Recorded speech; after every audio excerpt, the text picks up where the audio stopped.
భద్రాద్రి కొత్తగూడెం జిల్లా తాలిపేరు ప్రాజెక్టు గేట్లు వదిలిన ఎమ్మెల్యే డాక్టర్ తెల్లం వెంకట్రావు గేట్లు వదలడం ద్వారా తాలిపేరు కుడి ఎడమ కాలువల ద్వారా నీరు సరఫరా అవుతోందని అన్నారు. ఈ సందర్భంగా తాలిపేరు ప్రాజెక్టు చెల్ల దుమ్ముగూడ మండలాల్లో సుమారు 35,000 ఎకరాల వరి పంటకు సాగుతోందని తెలియజేశారు. ప్రస్తుతం ఈ నీటి ద్వారా తారవ పంటకు మాత్రం నీరు పుష్కలంగా సరిపడగా దానివ సాగుకి 3 జోన్ల ద్వారా విభజించారు. ప్రస్తుతం ఈ నీటి ద్వారా సారవ పంటకు మాత్రం నీరు పుష్కలంగా సరిపడగా దానవ సాగుకి 3 జోన్ల ద్వారా విభజించారు. సుమారుగా 8,000 ఎకరాలకు మాత్రమే నీరు సరఫరా అవుతుందని తెలిపారు.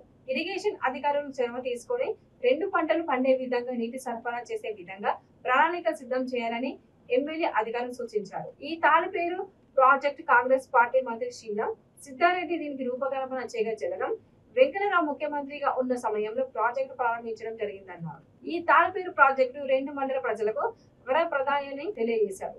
ఈ కార్యక్రమంలో ఇరిగేషన్ అధికారులు, మండల అధికారులు, 2 మండల రైతులు, పార్టీ నాయకులు పాల్గొన్నారు.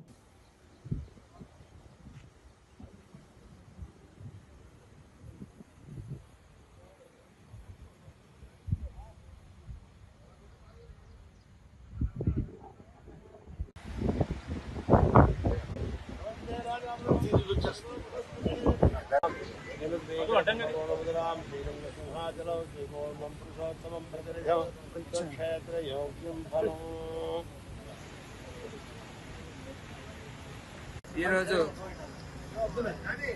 తాలిపేరు ప్రాజెక్ట్ నుండి లెఫ్ట్ కెనాల్ ని రైట్ అండ్ లెఫ్ట్ కెనాల్ ని ఓపెన్ చేయడం జరిగింది.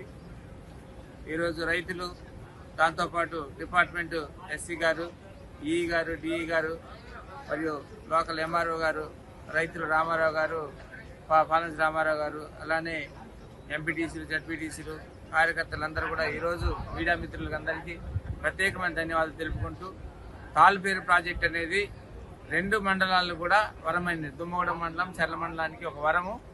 ఆనాటి ప్రభుత్వం, కాంగ్రెస్ ప్రభుత్వంలో ఉన్నప్పుడు దీన్ని నిర్మించడం జరిగింది.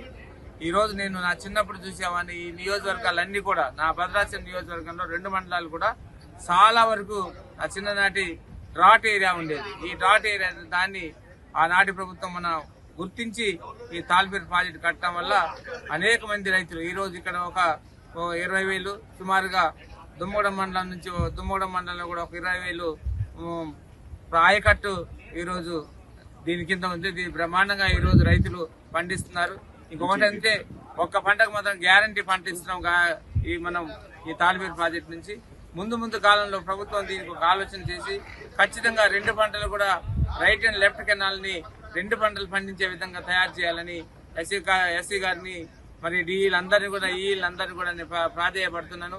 చాలా వరకు మనం అవసరమైతే వరి కాకుండా మనం దాదాపు వచ్చేసరికి తడిపొడి పంటలు పెట్టుకుంటే బ్రహ్మాండంగా 2 పంటలు పండుతాయి.